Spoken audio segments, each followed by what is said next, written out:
Humans of the Cardboard, Merry Christmas Eve or Happy Holidays, whichever you choose to fall in line with. We're looking here at a brand new core set revealed today. This is Infinite Forbidden. This is such a strange name. Like, honestly, so strange of a name. This is the next core set. This article calls it, or I guess Konami, when they released this and gave out like the information, they call it the first core booster set of 2024. That is just blatantly not true. We have Destruction, or Legacy of Destruction comes out in 2024. Like, literally comes out in, it's either, I think it's the end of January. I do not understand that at all, how they even call this the first core set of 2024. That set literally comes out in 2024 in the OCG and is going to come out in 2024 in the TCG as well. Like, I don't know. Whatever. We're splitting hairs here, though. This is set to come out April 27th in the OCG, so that pretty much falls in line with me that, like, late February we would probably start with like the cover cards. Maybe late February, maybe super early March, we would get like the cover support and information on that. As we all know, though, the only real information here, other than like the date, but we always have like a rough date because the core sets are all like roughly 3 months apart, and that's absolutely the case here, is the name, right? The name almost always just alludes to the cover support, and that's it.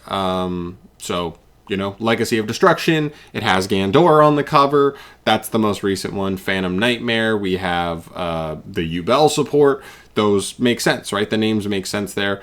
I think there's above all else, there is one thing I can think of like, as far as like an anime relevant archetype, that's because that's kind of what you have to have for like a cover art stuff, that Infinite Forbidden really makes sense, and it's got to be EXODIA, right? Like this is just screaming EXODIA, and I think if this screams EXODIA to me, it actually puts us in line for one other interesting tidbit. Legacy of Destruction is technically the first core set of 2024. Yugi support. Literally cards from the Yugi and Pharaoh final duel of the entire anime series, which is cool, but it's Yugi support.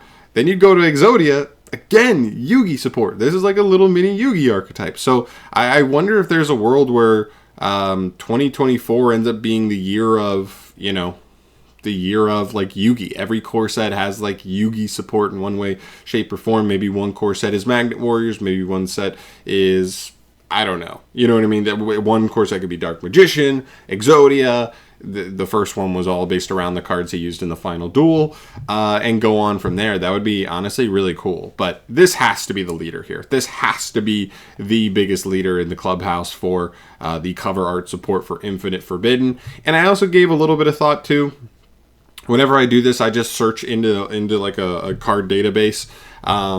These two words, whenever we get like, you know what I mean, like a reveal for a set that has words in it, to see if there's anything in specific that comes up with that. There were two things that I thought were like kind of interesting. The first one is Infinite Impermanence, and the second one's Forbidden Droplet. Both have one of the words in it, in them. And I don't expect them to really like build an archetype around Imperm, or technically Forbidden Droplet kind of already is a little bit part of like a little mini sub-archetype.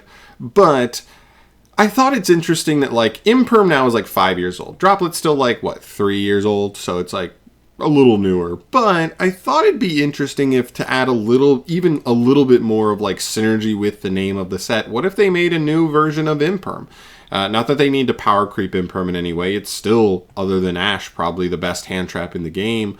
That's so generically applicable to almost any matchup. It's not super high ceiling, but it's like really consistently good.